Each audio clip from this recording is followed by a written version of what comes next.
नीतीश कुमार अपने राजनीतिक फैसलों से हमेशा ही चौंकाते रहते हैं और ऐसा ही एक फैसला जेडीयू की राष्ट्रीय कार्यकारिणी में लिया गया है।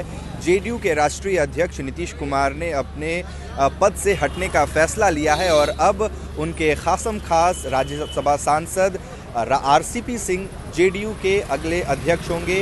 इसका प्रस्ताव खुद मुख्यमंत्री नीतीश कुमार ने जेडीयू की कार्यकारिणी की बैठक में लिया। इस वक्त हम पटना में जेडीयू दफ्तर के बाहर हैं, जहां कल शाम में भी पार्टी के जो सीनियर पदाधिकारी हैं, नेता हैं, उनके साथ बैठक हुई थी और आज राष्ट्रीय कार्यकारिणी और राष्ट्रीय परिषद की बैठक जेडीयू दफ्तर में हुई, जहां नीतीश कुमार ने रामचंद्र प्रसाद सिंह आरसीपी सिंह का नाम बतौर जेडीयू के राष्ट्रीय अध्यक्ष प्रस्ताव उन्होंने दिया, जिसका जो कार्यकारिणी के सदस्य हैं उन्होंने समर्थन किया है।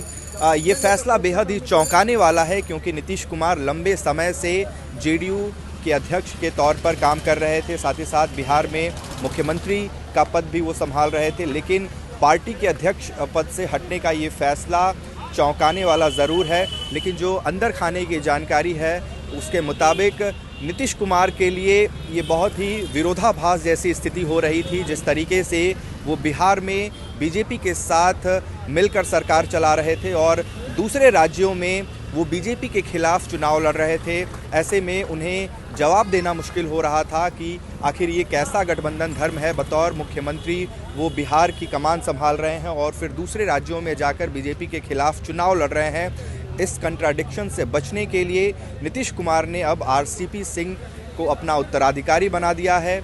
आरसीपी सिंह अब जेडीयू के राष्ट्रीय अध्यक्ष हैं, यानी कि आने वाले दिनों में अब कम से कम नीतीश कुमार को इन आरोपों का जवाब नहीं देना पड़ेगा कि आखिर वो बिहार में बीजेपी के सहयोग से सरकार चला रहे हैं, लेकिन दूसरे राज्यों में जाकर वो बीजेपी के खिलाफ चुनाव लड़ रहे हैं। आरसीपी सिंह नीतीश कुमार के गृह जिले नालंदा से ही आते हैं, स्वजातीय भी हैं, यानी कि उसी जाति से आते हैं जिस जाति से नीतीश कुमार प्रतिनिधित्व करते हैं।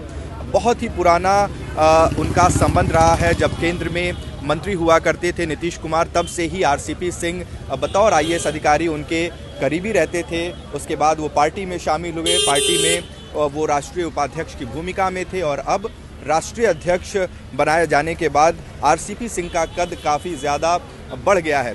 जिस तरीके से अरुणाचल प्रदेश में जेडीयू के 6 विधायकों को बीजेपी में शामिल कराया गया, इसके बाद नीतीश कुमार के पास जवाब देने को नहीं था।